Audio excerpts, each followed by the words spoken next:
Cool. I have one thing, Jason, I want to say Mhm. about recording. Yeah. Actually, it's a proposal, really. Okay. And I figured it's best to do this as a recorded proposal. Mhm. So here's my proposal. I would propose that we share this artifact, as Wilbur, I would be fond of Future calling fossil. things. Uh, Yeah, a future digital fossil yeah. that may or may not have any interest to any sentience Right. Right. from here to Timbuktu. But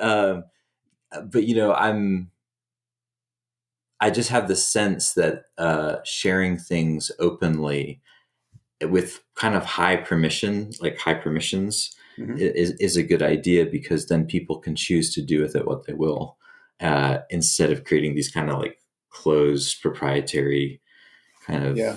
uh, I don't know, these like silos of information where nothing's coming out and interacting with, Right. the world Yeah. Yeah. and life. Right. No, I'm into that. I mean, if people want to repackage this and sell it for $100, on the street, that's cool. I'm And into you can that. also get it for free. You can also get it for free. I mean, that's assuming that we have anything valuable to say, and that Well, that that remains to be seen. We have to prove ourselves to it. so let's go back to what we were talking about before we hit the Uh, record button, yeah. which was your fish, and Right. or your hope to have fish one day in the pond. Yeah.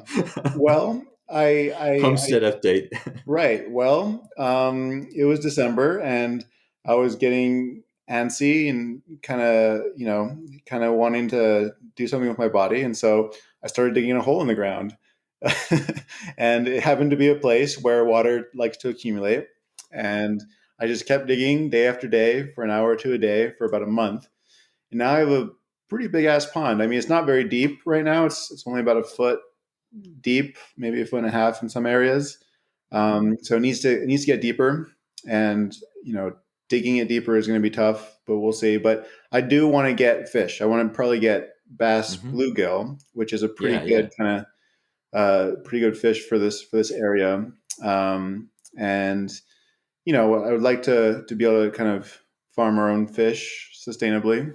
Yeah. That would be the dream, but also, I hope that it'll help with our water issues on the property, because as I was telling you before, we have a really high water table, and Yes. if just by taking dirt out, if the gravity pulls the water down towards the pond, dries out other areas, I'm hoping that it'll help with some other water issues as well as provide habitat for wildlife and stuff like that. Yeah. I mean, I don't think you go wrong with creating. Well, as Ben Falk says in the book we were talking about, you I've should, got it. pull it up. Is that there's a statement he says that permaculture is applied disturbance ecology, and so he encourages, like, move stuff around, like move dirt around. I think I've lost you. I've lost your video. Oh, there you go.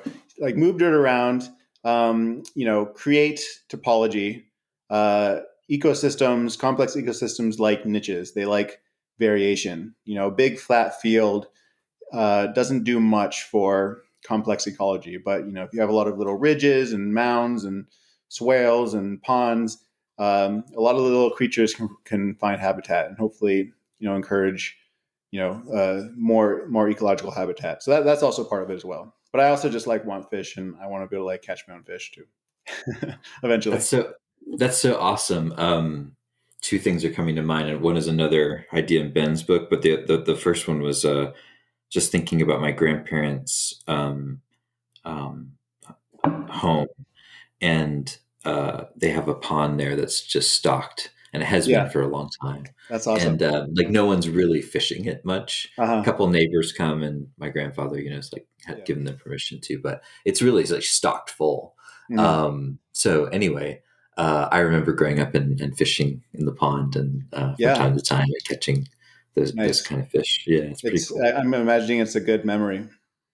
Yeah, actually, quite so. Yeah, because it's so beautiful, and the pond was at the very lowest point of the property, Right.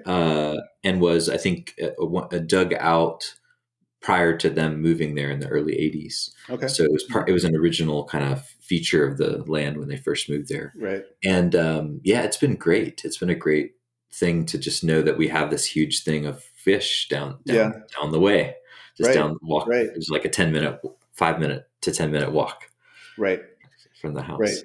Yeah. I mean, it's nice to know that you have, I mean, we can get into this whole idea of resilience and being a little bit, um, you know, I mean, none of us, I don't think, very few homesteaders are actually self sufficient, and they're like we all have so many dependencies that we shouldn't kid Mhm. ourselves. But Oh, sure. any little bit, I think that communities at a community level, I think, is the most important level. I mean, individuals can try and be self sufficient, but Mm. you only get so far. But as communities, if it's an uncertain world out there, and if you have the option, if say there's some kind of energy crunch and a food spike, and you can just go and catch fish to get you through a week.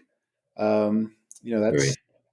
it's nice. It's not a And then bad. if you have some veggies in your garden and some Yeah, fish and some eggs, yeah, you can survive for a little while. suddenly you're like, oh, okay, yeah, Yeah. this is a different experience here, but Exactly. I mean, I'm if it's okay. really bad out We're okay. there, then you're going to probably have people like invading your property, and then you have a whole other set of issues because there's going to be, a lot of people that are going to see that. So, I think you have to. That's what brings in the broader perspective of, you can't like this fantasy of like being this independent homesteader and you're going to like survive the collapse of society. It's like, well, okay, unless you have like a standing army, probably not. And so, uh, Right. Or a uh, gang, or a gang or something, So tested and trained. exactly. You have like sniper positions all mapped out and Right. right.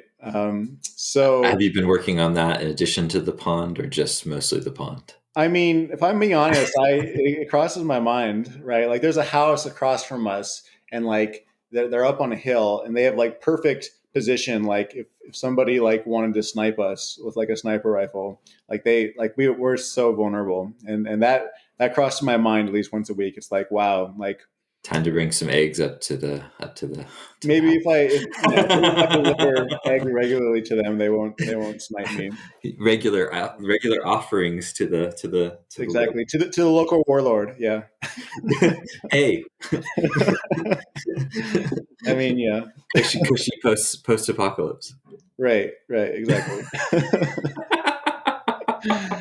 No, there's a book I read about around Thanksgiving. It's by John Michael Greer called Dark Age America, and he has a very dark view of what's coming. He has this concept called catabolic collapse, which it just basically means that he has a theory of like energy and debt and stuff, and who knows? I have no idea if he's correct or not, but he basically sees like that we're heading into the dark ages in America, and there's going to be like roving bands of warlords and neo feudalism, and he paints a very dark picture. It was definitely an interesting read. I don't know if I buy into his predictions, but it was definitely an interesting read.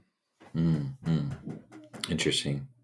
Yeah, I love hanging out with people that are, and you've used this term on Twitter a number of times, doomers.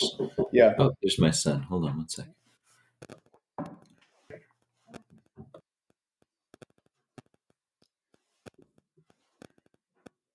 Okay, Jason, the groceries are here.